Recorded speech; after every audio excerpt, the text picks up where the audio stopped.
Assalamualaikum warahmatullahi wabarakatuh. Perkenalkan, saya Muhammad Dito Aprion dengan NIM 2310116021, Prodi S1 Ekonomi Syariah, Fakultas Ekonomi dan Bisnis.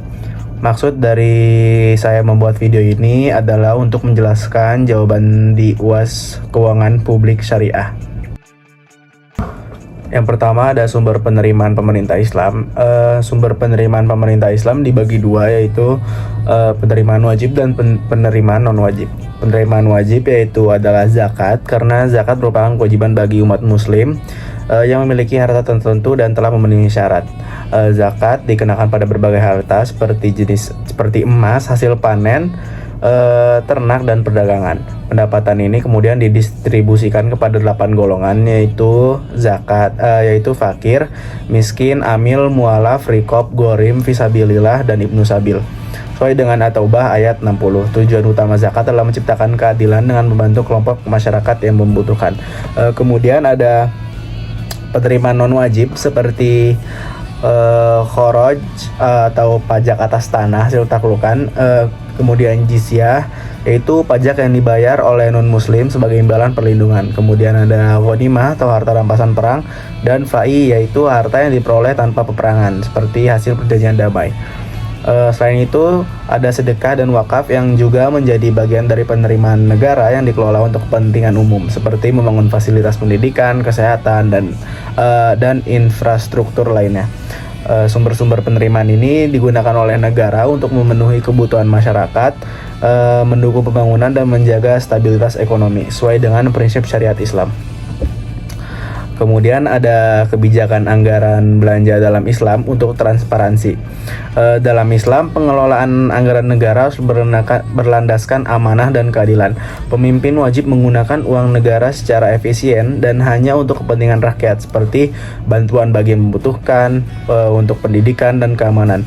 Transparansi itu juga penting, di mana laporan keuangan harus dibuka kepada masyarakat. Seperti Khalifah bin Umar misalnya, selalu memastikan pendapatan dan pengeluaran negara sesuai dengan aturan. Untuk mencegah korupsi di dalam Islam juga mengedepankan pengawasan melalui lembaga khusus, di mana di masa sekarang sistem digital dan pengawasan dapat diterapkan untuk memastikan anggaran dikelola secara terbuka, efisien, dan bermanfaat bagi semua pihak. Kemudian ada isu ekonomi saat ini, yaitu anggaran belanja dalam APBN sebagai kebijakan fiskal. APBN adalah alat utama pemerintah untuk mengelola ekonomi, seperti menjaga stabilitas, mengurangi kesenjangan, dan mendukung pembangunan. Namun ada banyak masalah dalam pengelolaannya, seperti defisit anggaran akibat pengeluaran lebih besar daripada pendapatan, belanja yang tidak tepat sasaran, dan kurangnya transparansi yang memicu korupsi.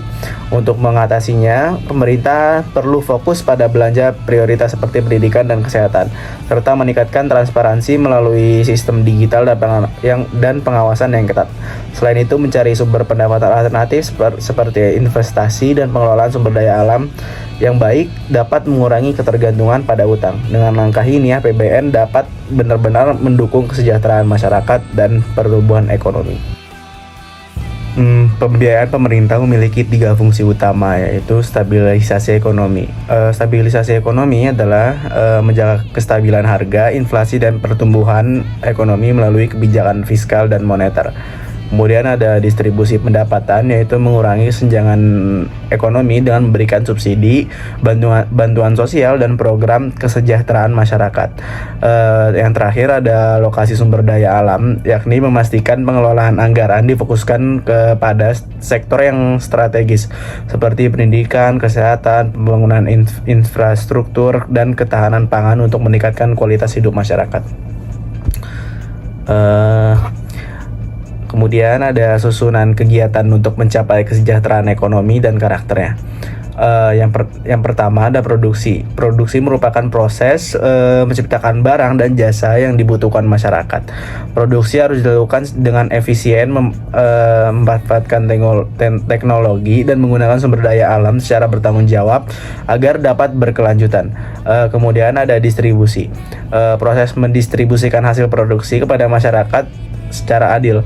Hal ini dapat dilakukan melalui mekanisme pasar atau kebijakan pemerintah, seperti pemberian subsidi. Distribusi yang baik harus transparan, merata, dan memenuhi kebutuhan masyarakat untuk mengurangi kesenjangan.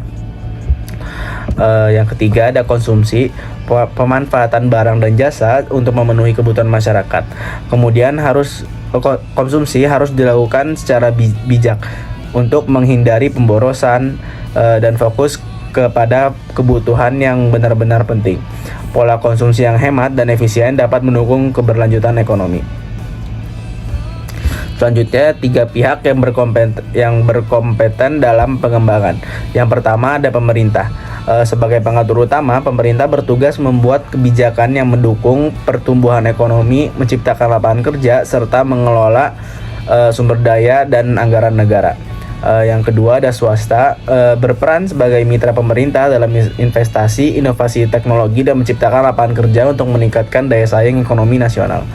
Kemudian yang terakhir ada masyarakat, yaitu berpartisipasi aktif baik sebagai produsen melalui UMKM dan koperasi maupun sebagai konsumen yang mendukung perekonomian lokal. Dan yang terakhir ada alasan pemerintah berutang. Pemerintah melakukan utang untuk menutupi defisit anggaran ketika penerimaan seperti pajak dan sumber daya alam tidak mencukupi untuk mendanai belanja negara. Utang ini biasanya diarahkan untuk mendukung proyek seperti jalan, jembatan, dan fasilitas kesehatan yang diharapkan dapat meningkatkan pertumbuhan ekonomi jangka panjang. Selain itu, utang juga dapat digunakan untuk membiayai program sosial seperti subsidi dan bantuan kepada masyarakat miskin. Meski begitu, penting bagi pemerintah untuk memastikan pengelolaan utang dilakukan dengan bijak agar tidak memberatkan generasi yang akan datang dan tetap menjaga stabilitas ekonomi negara. Sekian penjelasan dari saya, kurang lebihnya mohon maaf. Assalamualaikum warahmatullahi wabarakatuh.